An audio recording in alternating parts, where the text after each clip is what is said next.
नमस्कार, आवाज समाचार देख रहे हैं आप और आपके साथ मैं हूं स्मिता रिशाल। वक्त हो गया 4 बजे की तमाम अहम और बड़ी खबरों का, जिस पर करेंगे नजर। लेकिन उससे पहले नजर इस वक्त की हेडलाइंस पर।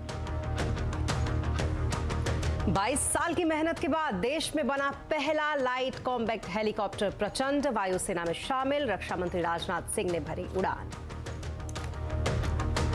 कांग्रेस में खड़गे और थरूर के बीच मुकाबला। थरूर ने दी ओपन डिबेट की चुनौती तो खड़गे बोले बीजेपी आरएसएस से करे डिबेट। राजस्थान के सीएम पर सस्पेंस बरकरार।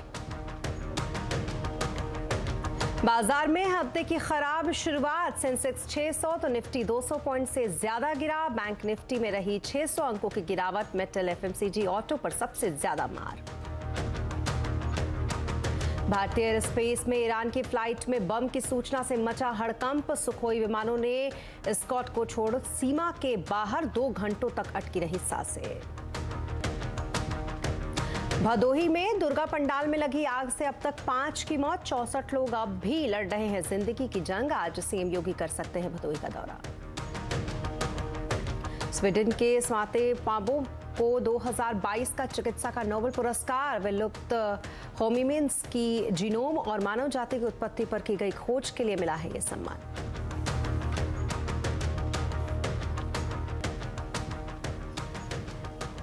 बुलेटिन की शुरुआत करेंगे आज प्रचंड से। दरअसल भारतीय वायुसेना में आज लाइट कॉम्बैक्ट हेलीकॉप्टर शामिल किया गया। रक्षा मंत्री राजनाथ सिंह ने राजस्थान के जोधपुर में एक कार्यक्रम के दौरान प्रचंड नाम के इस लाइट कॉम्बैक्ट हेलीकॉप्टर को वायुसेना को सौंपा। इस दौरान खुद राजनाथ सिंह ने जोधपुर एयरबेस पर इस लड़ाकू हेलीकॉप्टर प्रचंड से उड़ान भरी। तो वहीं इस मौके पर इस हेलीकॉप्टर के प्रेरण समारोह में एक सर्वधर्म नाम की प्रार्थना भी की गई, जिसमें कि इंडियन एयरफोर्स प्रमुख air chief marshal V R. Chaudhari भी मौजूद रहे। आपको बता दें कि भारतीय वायुसेना को प्रचंड के रूप में एक स्वदेशी ताकत मिला है। भारतीय वायुसेना में युद्ध कौशल को बढ़ावा देने के लिए देश में विकसित इस हल्के लड़ाकू हेलीकॉप्टर के पहले जत्थे को शामिल किया गया है। पहले जत्थे में भारतीय वायुसेना को 10 हेलीकॉप्टर अब तक मिले हैं। वहीं इस मौके पर रक्षा मंत्री राजनाथ सिंह ने कहा कि प्रचंड इस शब्द को परिभाषित करने की जरूरत नहीं है। यह कारगिल से लेकर कन्याकुमारी तक किसी भी टेरेन में फ्लाई कर सकता है, कहीं भी फ्लाई कर सकता है। रात को भी फ्लाई कर सकता है, दिन में भी फ्लाई कर सकता है, वर्षा हो रही हो तब भी यह फ्लाई कर सकता है। और साथ ही साथ अपने टारगेट को अटैक करने की भी क्षमता इस लाइट कॉम्बैट हेलीकॉप्टर में है। यह दुनिया के जितने भी इस प्रकार के हेलीकॉप्टर्स हैं उनमें एक बेहतरीन यह लाइट कॉम्बैट हेलीकॉप्टर है। जैसा हमारे प्रधानमंत्री मोदी जी का संकल्प था कि यहाँ पर इंडिजिनस सारे प्लेटफॉर्म्स, वेपन्स और ये हेलीकॉप्टर्स और प्लेन्स बनने चाहिए, तो उनके इसी मंशा के अनुरूप, हमारे प्रधानमंत्री की मंशा के अनुरूप ही यह लाइट कॉम्बैट हेलीकॉप्टर जो कि पूरी तरह से इंडिजिनस है वह बना है। जी हाँ, तो बेहद बड़ा दिन है आज कम से कम भारत के लिए ये, क्योंकि स्वदेशी एक तरीके से, और 22 साल लगे इसको बनाने में। और इस पर और बातचीत करने के लिए हमारे साथ हैं रक्षा विशेषज्ञ major general retired A K. Siwach जी। सिवाज जी, बहुत स्वागत है आपका। और सबसे पहला तो मेरा सवाल आपसे यही होगा कि पूरे 22 साल लगे हैं सर इसको बनाने में, लेकिन अब भारतीय वायुसेना के पास भारत में निर्मित लाइट कॉम्बैक्ट हेलीकॉप्टर है। कितनी बड़ी उपलब्धि है ये? बिल्कुल, बहुत बड़ी उपलब्धि है, इसमें कोई शक नहीं। ये एक हिस्टोरिक डे है। It is a matter of pride for all Indians कि आज भारत की वायुसेना के अंदर हमारे जो अभी लाइट कॉम्बैट हेलीकॉप्टर जिसका नाम प्रचंड रखा गया है वो इंडक्ट हुआ। और ये एक बहुत ही अच्छा अटैक हेप्टर है अपने वेट में। 2-3 बातें बड़ी इंपॉर्टेंट है। एक तो ये लाइट वेट है, 6 टन है। दूसरा इसकी इंपॉर्टेंट चीज है, ये 15,000 से ज्यादा फीट की ऊंचाई पे जो चोटियां हैं उन पे मार कर सकता है। 15,000 से लेके 21,000। ये ऐसा कोई आपको हेलीकॉप्टर नहीं मिलेगा जो अटैक हेप्टर हो जिसकी इतनी क्षमता हो। दूसरा, उसके अंदर एक कार्बन लगा हुआ है कि छोटे स्मॉल आर्म फायर से उसके ऊपर कोई डिस्ट्रक्शन नहीं होगा। उसके अंदर स्टेल्थ टेक्नोलॉजी है, वो रडार को एक प्रकार चकमा दे सकता है। और उसके पास air to air, air to ground और बाकी कैनन और रॉकेट्स भी हैं। तो एक बहुत बड़ा वेपन सिस्टम भारत को मिला है और सबसे इंपॉर्टेंट चीज है ये इंडिजिनस है। ये काबिले तारीफ है कि भारत ने ये भारत 7वां देश हो गया वर्ल्ड के अंदर जिसके पास काबिलियत और क्षमता है कि हम अपना लाइट कॉम्बैट हेलीकॉप्टर खुद बना सकते हैं।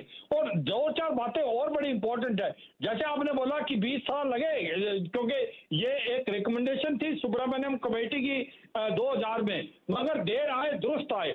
मगर अभी जो पुश मिल रहा है भारत इंडिजिनस मेक के लिए, आत्मनिर्भर भारत और मेक इन इंडिया, मुझे नहीं लगता कि आने वाले समय में इतना टाइम लगेगा।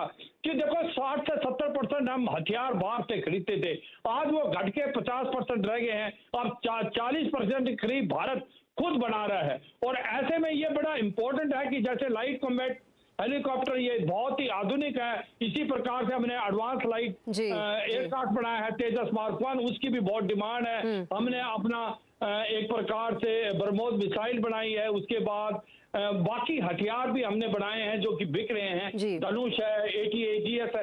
तो मुझे लगता है बड़ी फख्र की बात है। मैं ये भी बताना चाहूंगा अपने व्यूअर्स को कि ये एयरफोर्स को ही नहीं मिले हैं 10 जो हेलीकॉप्टर, ये आर्मी को भी मिल रहे हैं 5 जो है। अभी एक हेलीकॉप्टर 29 सितंबर को मिल चुका है। ये स्क्वाड्रन जो है ईस्टर्न कमांड के अंदर रेज हो रहा है और इसी अक्टूबर में 4 और light combat helicopter Prachand army को मिलेंगे। देखो आर्मी के लिए बहुत इंपॉर्टेंट है, it is a strategic weapon, या it is a weapon of manoeuvre to help the ground forces. तो ग्राउंड फोर्सेस को हेल्प करने के लिए, तालमेल के लिए लाइट कॉम्बैट हेक्टर का आर्मी के अंदर होना बहुत जरूरी है और ये हो रहा है। और आने वाले समय में 160 के करीब ये लाइट कॉम्बैट हेलीकॉप्टर भारत की वायु सेना और इंडियन आर्मी के पास ये बेहद एक तरीके से गौरवान्वित करने वाली बात और साथ ही आत्मनिर्भर भारत की ये तस्वीर भी एक तरीके से के शिवाजी जी, और ये इसी में गर्व होता है। बहुत शुक्रिया तमाम जानकारी हमसे साझा करने के लिए और हमसे बातचीत करने के लिए आपका। और अब बात मार्केट की करेंगे। कारोबारी हफ्ते के पहले दिन बाजार में आज बिकवाली रही। फार्मा को छोड़कर सभी सेक्टर इंडेक्स में गिरावट देखी गई। सेंसेक्स 638 पॉइंट गिरकर 56,779 पर बंद हुआ, तो वहीं निफ्टी 208 पॉइंट गिरकर 16,887 पर आज बंद हुआ। मार्केट का पूरा हाल समझते हैं सुमित से। सबसे पहले सुमित बताएं मार्केट के क्या कुछ हाईलाइट्स रहे आज के। देखिए, तो वीक ग्लोबल क्यूज के दम पर आज हफ्ते के पहले कारोबारी सत्र में भारतीय बाजारों में प्रेशर आता हुआ दिखाई पड़ा। तो अंतर्राष्ट्रीय बाजारों के संकेत कमजोर, उसी की तर्ज पे भारतीय बाजारों की शुरुआत कमजोर और फिर धीरे धीरे मार्केट्स ने एक वोलेटाइल सेशन के बीच सेकंड हाफ तक आते आते तेज बिकवाली आते हुए दिखाई पड़ी। तो तेज बिकवाली का प्रेशर रहा। आज प्रेशर रहा बैंक्स के अंदर, मिड कैप के अंदर, स्मॉल कैप के अंदर। कुछ हद तक रिस्पाइट था फार्मा में या कुछ हद तक रिस्पाइट था आईटी में, लेकिन मेजरली बाकी सभी सेक्टर्स जो थे वो प्रेशर के साथ ही आज कामकाज करते हुए दिखाई पड़ रहे थे। और ग्लोबल वीक संकेतों के बीच और डोमेस्टिक फ्रंट पर भी न्यूज़ फ्लो के बीच कई सारे स्टॉक्स के अंदर आज प्रेशर बनता हुआ दिखाई पड़ा। तो अलग अलग सेक्टर, अलग अलग मिड कैप, स्मॉल कैप, जहां पर लास्ट आवर तक आते आते तेज बिकवाली बनते हुए दिखाई पड़ी।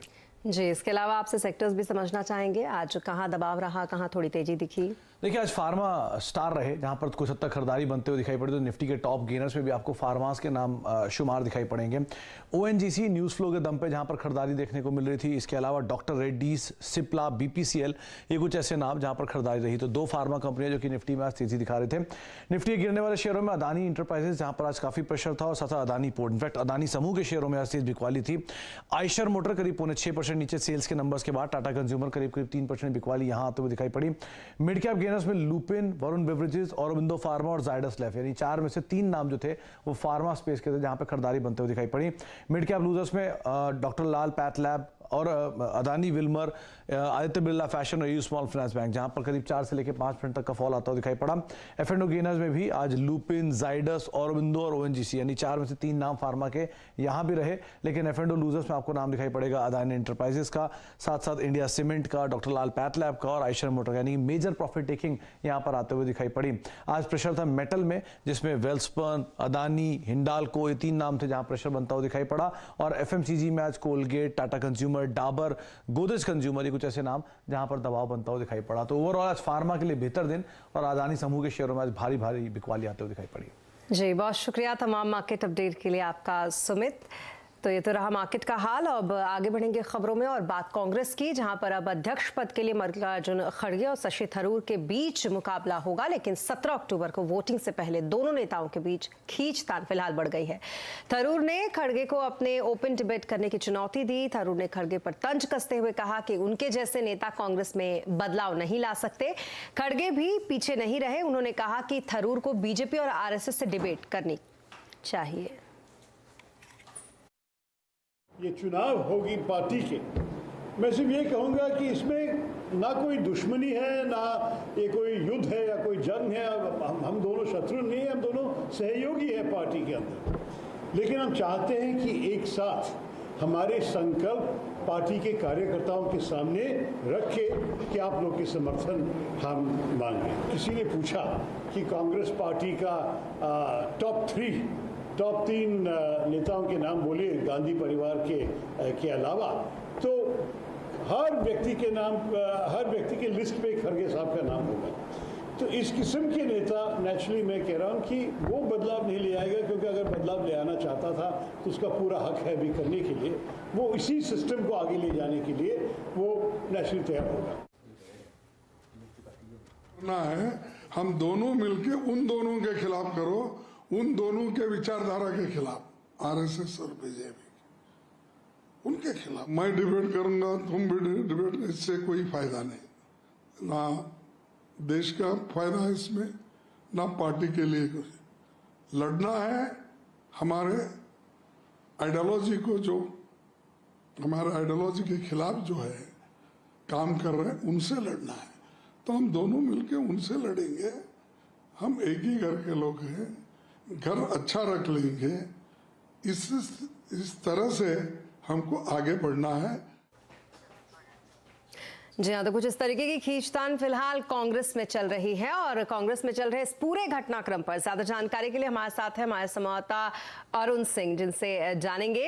अरुण, कांग्रेस में खड़गे और थरूर हम लगातार देख रहे हैं किस तरीके से दोनों के बीच जो है वो मुकाबला बढ़ता जा रहा है, और खास करके जो अब ये नई जंग छिड़ी है दोनों के बीच में डिबेट को लेकर, इस पर क्या कुछ चल रहा है और चल क्या रहा है आखिरकार इस कांग्रेस के अंदर? देखिए, मल्लिकार्जुन खड़गे ने जब अध्यक्ष पद का नामांकन किया तो उनके आसपास जो लोग थे पार्टी के हैवीवेट नेता थे और जो उनके प्रपोजर हैं, अगर उनके नाम देखिए तो ये मुकाबला एक तरफा है और मल्लिकार्जुन खड़गे का चुनाव जीतना लगभग तय है। लेकिन एक कंटेस्ट दिखाना था कांग्रेस पार्टी के रणनीतिकारों को, ये दिखाना था कि पार्टी में चुनाव हो रहा है, लोकतंत्र है, चुनाव की प्रक्रिया है और उसमें कोई भी पार्टिसिपेट कर सकता है।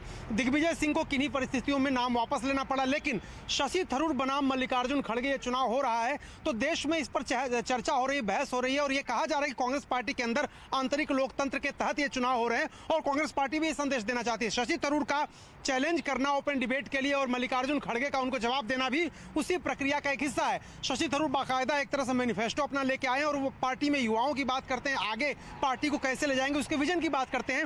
लेकिन जो लोग कांग्रेस को जानते हैं उनको पता है कि मल्लिकार्जुन खड़गे जिस राजनीतिक पाठशाला से आते हैं वही पाठशाला कांग्रेस को चला रही है, वही आगे भी चलाएगी। थरूर के पास विजन हो सकता है, नए आइडियाज हो सकते हैं, लेकिन कांग्रेस पार्टी पुराने ढर्रे पर पुराने लोगों द्वारा ही चलाई जाएगी। इस बात का फैसला उसी दिन हो गया था जिस दिन मल्लिकार्जुन खड़गे को कांग्रेस नेतृत्व के इशारे पर नॉमिनेशन के लिए 10 जनपद से उनको इशारा मिला था और वो 24 अकबर रोड आकर के उन्होंने अपना नामांकन भरा था। बिल्कुल बिल्कुल, लेकिन अब इन सब के बीच खैर अभी तो जो इसमें खींचतान चल रही है वो तो चल रही है, लेकिन राजस्थान का भी हाल आपसे अरुण समझना चाहेंगे कि सीएम आखिरकार वहां पर कौन होगा।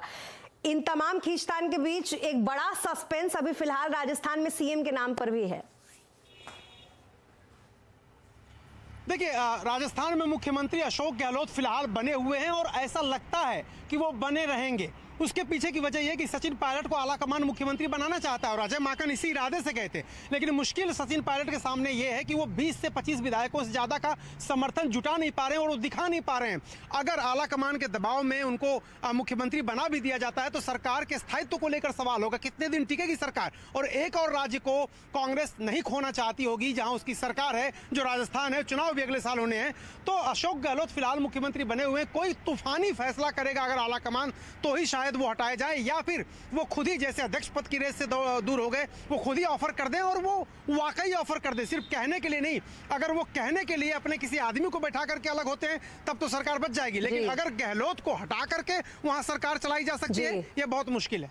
बिल्कुल, बहुत शुक्रिया तमाम डिटेल्स के लिए आपका अरुण। तो कुल मिलाकर कहानी में अभी फिलहाल यही कि अगर खुद वो पीछे हटते हैं अशोक गहलोत तो फिर ऐसा हो सकता है, लेकिन फिलहाल ऐसा होता हुआ दिख नहीं रहा।